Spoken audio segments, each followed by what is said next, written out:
എൻ്റെ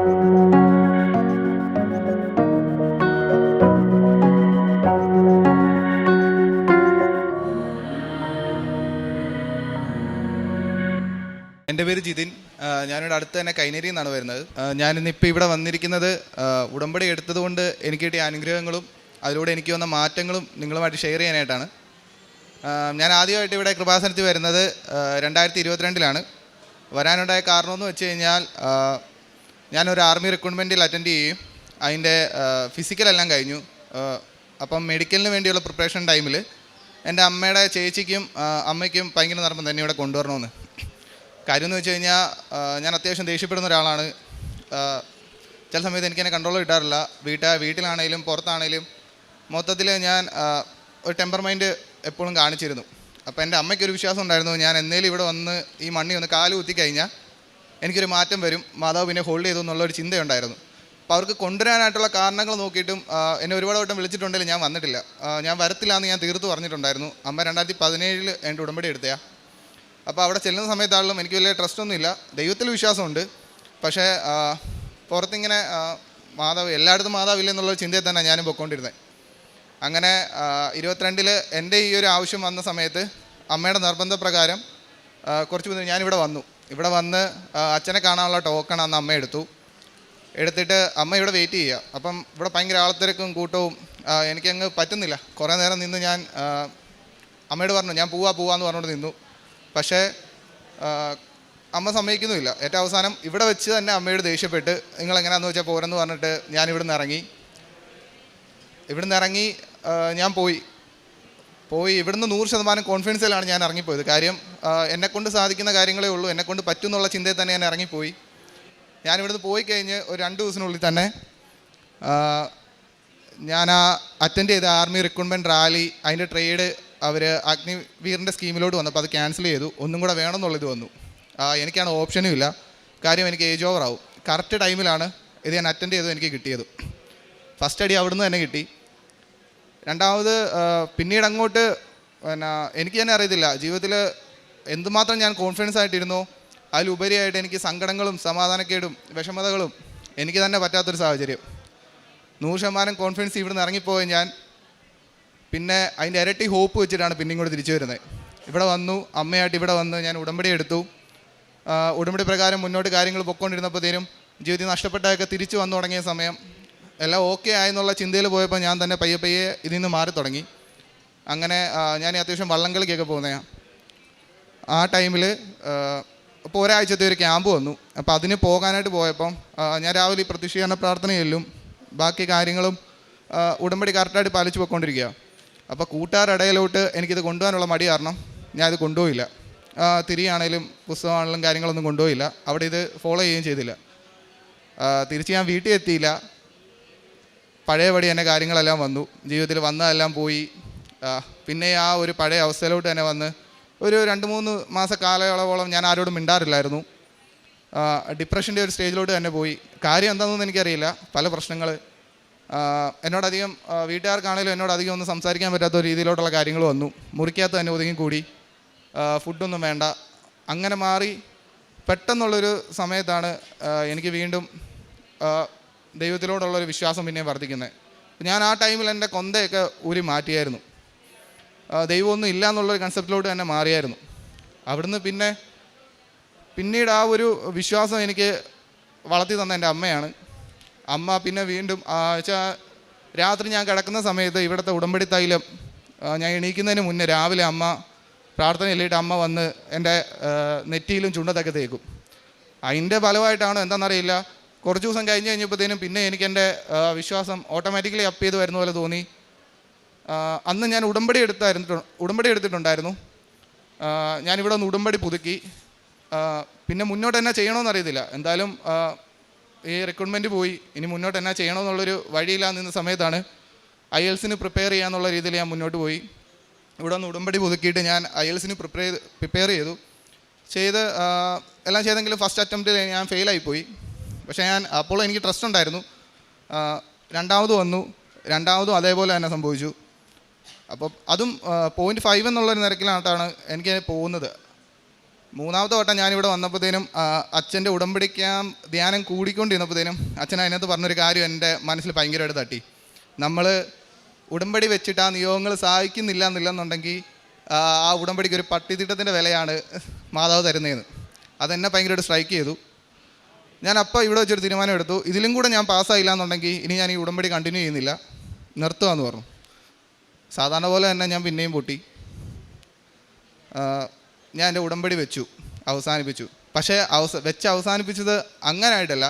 എൻ്റെ ഉടമ്പടിയിൽ എനിക്ക് വാല്യൂ ഇല്ലാതായിട്ട് തോന്നിയിട്ടുള്ളൂ. പക്ഷേ എൻ്റെ അമ്മയുടെ ഉടമ്പടിയിൽ എനിക്ക് നല്ല വാല്യൂ ആയിട്ട് തോന്നിയായിരുന്നു.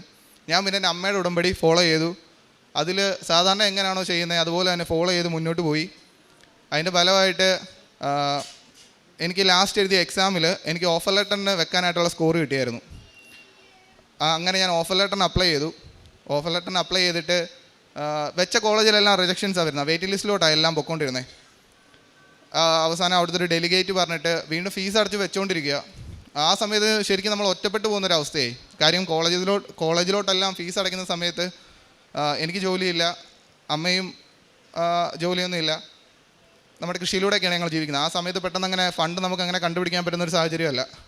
അപ്പം അമ്മയും വരെ എന്നോട് പറഞ്ഞു, ഇനിയിപ്പം പെട്ടെന്നുള്ള സാഹചര്യത്തിൽ എവിടെ നിന്ന് പൈസ ഉണ്ടാക്കാനാ, നീ എന്തെങ്കിലും ചെയ്യുമെന്ന് പറഞ്ഞ്. അങ്ങനെ ഒറ്റപ്പെട്ടു പോകുന്നൊരു സാഹചര്യത്തിൽ എന്ത് ചെയ്യുമെന്നറിയാൻ നിൽക്കാൻ നേരത്ത് എൻ്റെ മുന്നിൽ എൻ്റെ ഒരു കൂട്ടുകാരൻ വഴിയായിട്ട് ഞാൻ അതിന് വെക്കുകയും പിന്നെ ആ ഡെലിഗേറ്റ് പറഞ്ഞതും എനിക്ക് ക്യാൻസലായി പോവുകയും ചെയ്തു.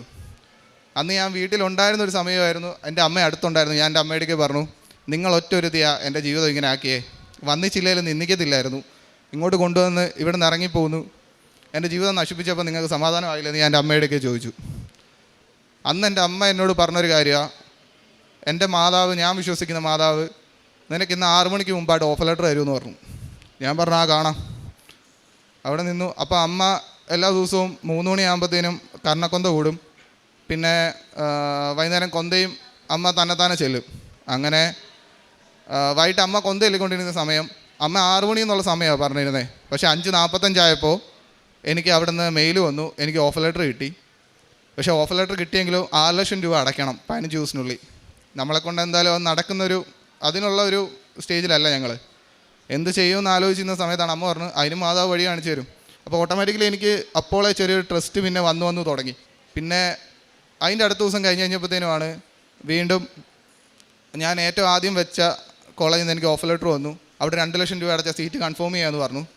പക്ഷേ ഞങ്ങൾ അടയ്ക്കാൻ വേണ്ടി പോയ സമയത്ത് 1,14,000 രൂപ അടച്ച് ഞങ്ങൾക്കത് ലഭിക്കുകയുണ്ടായി. പിന്നെ ഈ ഉടമ്പടിയിലോട്ട് പിന്നെയും മുന്നോട്ട് വന്നപ്പോഴത്തേനും എനിക്ക് തന്നെ ഒരുപാട് മാറ്റങ്ങളുണ്ടായി. എൻ്റെ ദേഷ്യം ഓരോരുത്തരുടെ, ഇപ്പോൾ അമ്മയോടൊക്കെ തന്നെയാണ് ഞാൻ ഒരുപാട് ദേഷ്യപ്പെടുമായിരുന്നു. എൻ്റെ ആത്മീയ ജീവിതത്തിൽ ഒരുപാട് വ്യത്യാസം വന്നു. ബൈബിൾ വായിക്കുന്ന കാര്യത്തിലാണെങ്കിലും ഓരോ നൊട്ടേഷൻസ് ഞാൻ ഭയങ്കരമായിട്ട് എടുത്ത് വെക്കാൻ തുടങ്ങി. എൻ്റെ ഡെയിലി റൊട്ടീനായിട്ട് ഞാൻ ചെയ്യുന്ന കുറേ വചനങ്ങൾ എൻ്റെ മനസ്സിൽ പിന്നെയും ഓരോന്നോരോന്നായിട്ട് എനിക്ക് കിട്ടിത്തുടങ്ങി. അത് ശരിക്കും ഒരു മോട്ടിവേഷനായിട്ട് മുന്നോട്ട് വന്ന സമയത്താണ് അടുത്ത എക്സാമിന് ഞാൻ പ്രിപ്പയർ ചെയ്യുന്നത്. ആ ടൈമിൽ എൻ്റെ മുന്നിൽ ആകപ്പാടുണ്ടെന്ന് പറയുന്നത് 4 ദിവസമാണ്. കഴിഞ്ഞ ഒരു 5-8 മാസമായിട്ട് ഞാൻ നടക്കാത്തൊരു കാര്യം, അമ്മയുടെയും എൻ്റെ ഒരു കസിൻ സിസ്റ്ററുണ്ട്, എൻ്റെ സെയിം ഏജ് തന്നെ, അവളുടെയും കൂടെ ഒരു കോൺഫിഡൻസിൻ്റെ പുറത്ത് ഞാൻ പോയി എഴുതി. ഞാൻ ചോദിച്ച സ്കോറ് എനിക്ക് വേണ്ടതിനേലും കൂടുതലാണ്. പക്ഷേ ഞാൻ ചോദിച്ചതിനേക്കാളും 1 മാർക്കും കൂടെ കൂടുതൽ വന്നു. അതും ഞാൻ റിസൾട്ട് വരുന്ന ദിവസം ഇവിടെ വരുമെന്ന് ഞാൻ പറഞ്ഞിരുന്നു. ഇവിടെ വന്നേ ഞാൻ എൻ്റെ റിസൾട്ട് നോക്കുള്ളൂ എന്ന് പറഞ്ഞിരുന്നു. ഇവിടെ വന്നു നോക്കി, ഞാൻ എത്ര ശ്രമിച്ചിട്ട് നടക്കാത്ത ആ ഒരു റിസൾട്ട് എനിക്ക് മാതാവ് തന്നു. 4 ദിവസത്തെ ഒരു ഇതിലാണ് 2-ാം തീയതി ഞാൻ എക്സാമിന് ഡേറ്റ് എടുത്തു. 8-ാം തീയതി എൻ്റെ എക്സാം ആയിരുന്നു. 8-ാം തീയതി വൈകുന്നേരം തന്നെ എനിക്ക് റിസൾട്ട് കിട്ടി. ഞാൻ എറണാകുളത്ത് നിന്ന് തിരിച്ചു വരുന്ന സമയത്ത് തന്നെ എനിക്ക് റിസൾട്ട് ലഭിക്കുകയുണ്ടായി. അത് കഴിഞ്ഞ് മുന്നോട്ട് പോയപ്പോഴത്തേനും ഫണ്ടിൻ്റെ ആവശ്യങ്ങൾ വന്ന കുറേ സമയമുണ്ട്. ഏകദേശം 30 ലക്ഷം രൂപയ്ക്ക് അടുത്ത് വേണം പോകാനായിട്ട്. ഞങ്ങളുടെ ഒരു സ്ഥലം കൊടുക്കാനായിട്ട് ഞങ്ങൾ ഒരുപാട് ശ്രമിച്ചായിരുന്നു, നടക്കുന്നില്ല. നമ്മുടെ ഉടമ്പടി ഉപ്പിട്ട് അമ്മ പ്രാർത്ഥിച്ചതിൻ്റെ ഫലമായിട്ട് സ്ഥലത്തിൻ്റെ കച്ചവടം നടന്നു. ഞങ്ങൾ 1 ടൈം സെറ്റിൽമെൻറ്റ് ചെയ്തിട്ടുണ്ടായിരുന്നു ബാങ്ക് ലോൺ എടുത്ത സമയത്ത്. അപ്പോൾ ബാങ്കിൽ നിന്ന് ലോൺ കിട്ടത്തില്ല എന്നുള്ള സാഹചര്യമായിരുന്നു. മാതാവിൻ്റെ ഇടയ്ക്ക് ഡേറ്റ് ഇട്ട് അമ്മയുടെ പ്രാർത്ഥനയുടെ ഫലമായിട്ട് നമ്മൾ ഒന്നിച്ച് പ്രാർത്ഥിച്ചതിൻ്റെ ഫലമായിട്ടും ബാങ്കിൽ നിന്ന് ലോൺ അപ്രൂവ് ആയി കിട്ടി. അങ്ങോട്ട് പോകാനുള്ള ഓരോ കാര്യങ്ങളും ഒരു തടസ്സവും ഇല്ലാതെ മുന്നോട്ടുള്ള എല്ലാ കാര്യങ്ങളും നടത്തി തന്ന് ഈ മാസം 20-ാം തീയതി ഞാൻ കാനഡയ്ക്ക് പോവുകയാണ്. എൻ്റെ വിസയും സാധനങ്ങളെല്ലാം എനിക്ക് മിനിഞ്ഞാന്ന് കിട്ടി. ഓരോ പ്രാവശ്യവും എനിക്ക് എന്തെങ്കിലും ഈ വിസ വരുന്ന കാര്യമാണേലും എക്സാം പാസ്സാകുന്ന കാര്യമാണേലും എല്ലാം ഞാനിങ്ങനെ അമ്മയിടയ്ക്ക് ചോദിക്കും, അമ്മ പാസ്സാവുമോ അല്ലെ എങ്ങനെയാണെന്നുള്ള കാര്യം ഞാൻ ചോദിക്കും. അതും നമ്മുടെ ഈ അച്ഛൻ്റെ ധ്യാനത്തിൽ നിന്ന് തന്നെ കിട്ടിയതാണ്. പല സാക്ഷ്യത്തിലും പലരും പറഞ്ഞിട്ടുണ്ട്, അമ്മമാരുടെ ഇടയ്ക്ക് ചോദിക്കാൻ നേരത്തെ അവർ പറയുന്നത് അവരുടെ ആ ഒരു കോൺഫിഡൻസ് മാതാവിൽ അവർക്ക് അത്ര വിശ്വാസമുണ്ട്, അപ്പോൾ നമ്മുടെ വിശ്വാസവും ഓൾറെഡി വർദ്ധിക്കും. അപ്പം അങ്ങനെ അമ്മ പറയും ഇന്ന ദിവസം വരും, ആ ദിവസങ്ങളിൽ എനിക്കിത് കിട്ടിയിട്ടുമുണ്ട്. പിന്നെ എക്സാമിന് ഞാൻ പോയ സമയത്ത് എൻ്റെ കയ്യിൽ ഞാൻ കാശ് രൂപ ഒരു റിങ് പോലും ഇട്ടിട്ടുണ്ടായിരുന്നു, ഒരു ചരട് കെട്ടിയിട്ട്. ഞാൻ എൻ്റെ ഡെയിലി റൊട്ടീനായിട്ട് ഇവിടുത്തെ തേൻ ഞാൻ യൂസ് ചെയ്യാറുണ്ട്. പിന്നെ ഉടമ്പടി ഉപ്പ് എൻ്റെ അവിടുത്തെ കീബോർഡിൽ വെതറിയിട്ടാണ് ഞാൻ, ആ ടേബിളിലും കീബോർഡിലും വെതറിയിട്ടാണ് ഞാൻ എക്സാം അറ്റൻഡ് ചെയ്തത്. അങ്ങനെ ഈ മാസം ഞാൻ പോവുകയാണ്. എനിക്കിത്ര അനുഗ്രഹങ്ങൾ തന്ന അമ്മ മാതാവിനും തിരുക്കുമാരനും 1000 നന്ദി. ഇനി മുന്നോട്ടുള്ള ജീവിതത്തിൽ ഇടയ്ക്ക് എല്ലാം ഒന്ന് വന്നിട്ട് പിന്നെയും ഞാൻ ഒന്ന് വഴിമാറിപ്പോയതിൻ്റെ അനുഭവങ്ങൾ എനിക്ക് എൻ്റെ ജീവിതത്തിൽ ഒരുപാടുണ്ടായിരുന്നു. കാര്യം 2022 ഞാനിവിടെ വന്നു, അത് കഴിഞ്ഞ് ഉടമ്പടി എടുക്കുകയും ചെയ്തു. അത് കഴിഞ്ഞ് ഒന്ന് മാറിപ്പോയതിൻ്റെ അനുഭവമായിട്ട് ഈ 23 തൊട്ട് ഈ ഒരു മാസം മുന്നേ വരെ ഞാൻ നല്ല രീതിയിൽ സ്ട്രഗിൾ ചെയ്തിട്ടുണ്ട്. ആ ഒരു ബുദ്ധിമുട്ടുകളും കാര്യങ്ങളും എൻ്റെ മനസ്സിൽ നല്ല രീതിയിലുള്ള കാരണം ഇനി ഒരിക്കലും എനിക്ക് പലപ്പോഴും തോന്നിയിട്ടുണ്ട്, ഞാൻ നേരത്തെ മാതാവിൻ്റെ ഇടയ്ക്ക് വന്നിരുന്നെങ്കിൽ അല്ലെ ദൈവം തമ്പുരാൻ്റെ ഇടയ്ക്ക് വന്നിരുന്നെങ്കിൽ എൻ്റെ ജീവിതത്തിൽ ചിലപ്പോൾ ഇതൊന്നും സംഭവിക്കുകയില്ല എന്ന് എനിക്ക് തോന്നിയിട്ടുണ്ട്. പക്ഷേ എല്ലാത്തിനും ഒരു കാരണമുള്ളതായിട്ട് കണ്ട് ഇനി ഒരിക്കലും പഴയ ജീവിതത്തിലോട്ട് പോവാതെ ഉടമ്പടി ജീവിതത്തിൽ മുന്നോട്ട് നല്ല രീതിയിൽ പോകാനായിട്ട് ഞാൻ ശ്രമിക്കും. ബൈബിൾ വായനയും കാര്യങ്ങളൊക്കെ ഇപ്പോൾ നല്ല ചെയ്യുന്നുണ്ട്. അത് തന്നെ കണ്ടിന്യൂ ചെയ്ത് മുന്നോട്ട് പോകണമെന്നാണ്, അതങ്ങനെ തന്നെ ചെയ്യുകയും ചെയ്യും. എൻ്റെ പേര് ജിജി. ഞാൻ എല്ലാ ദിവസവും 3 മണിക്ക് കർണക്കൊന്തയും 6 മണിക്ക് കൊന്തയും ചെല്ലുമായിരുന്നു.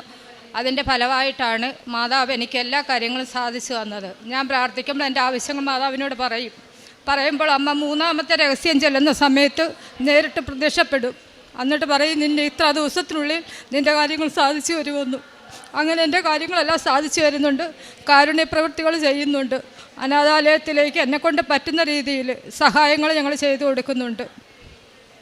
എൻ്റെ അമ്മയ്ക്കും മാതാവിന് 1000 നന്ദി.